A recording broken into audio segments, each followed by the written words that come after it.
Hi everyone, Maureen Sweeney here, and we are going to talk about pre-qualification. What is that? Do you qualify for a mortgage? This is even before you're pre-approved. You need to know what you qualify for. And once you figure out what you qualify for, then you can figure out how much house you can buy or condominium.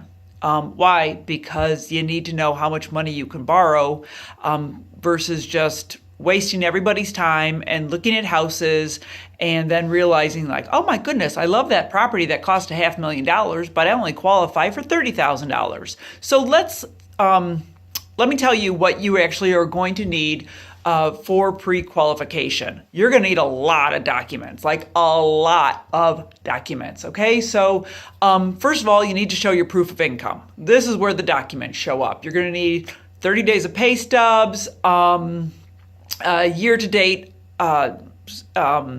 stubs for your income, 2 years of federal tax returns, 60 days or quarterly statements on your asset accounts. And that includes your checking account, savings accounts, any sort of investment such as a 401k, and then 2 years of W-2 statements. So you have to get all of that data compiled. Then you have to actually show your assets, like how much money do you have? Why is that? Because you're going to be making a down payment. And banks want to know that you're not like like the neighborhood drug dealer who's going to be like, oh, I just happen to have all these funds that I keep in a storage locker as if you were some like big old giant drug kingpin. They need to know where that money comes from and if that money was gained in an honest manner.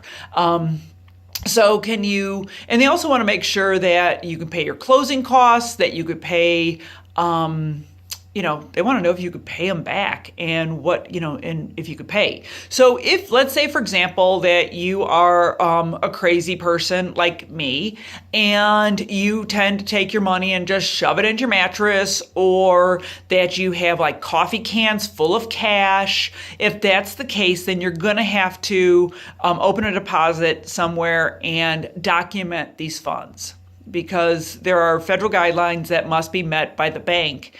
So if you come into your closing with coffee cans full of cash, it's going to put red flags up everywhere. So just be prepared and tell your lender that, oh, I just happen to have all these coffee cans of cash.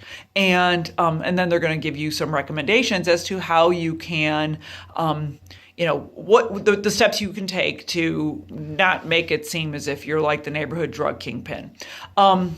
Your credit, they're going to check your credit and they're going to check your FICO score. And there's other videos in this series where I've really gone in and explained what a FICO score is, but just keep in mind that a FICO score is a number between 300 to 850 with the magic number being 740. You want to really get your credit up there because what is a FICO score? It basically is what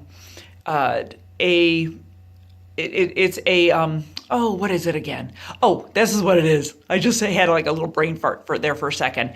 Basically, they want to check your credit worthiness. Do you pay your bills on time? How much debt do you actually have? Are you just like riddled in credit card debt and, you don't pay your credit cards on time and then you're like, oh, I don't need to do that. And oh, P.S., don't pay attention to those bankruptcies. Well, guess what? Banks want to know that. They want to know that you're going to pay back the hundreds of thousands of dollars that you're going to borrow.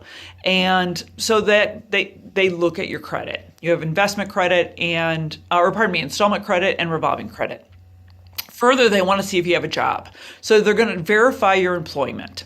Okay. On top of verifying your employment, if you have had a divorce, they want to see your divorce decree. If you've had a bankruptcy, they want those settlement papers on your bankruptcy. So just make sure that you have all your documents lined up. So when it comes time for you to get a mortgage, you have your mortgage, and that's it for now. So then get it all together. So this way you know what you can afford, and you can go and buy a house. And it'll be really cool. Okay, have a great day. Thanks. See ya.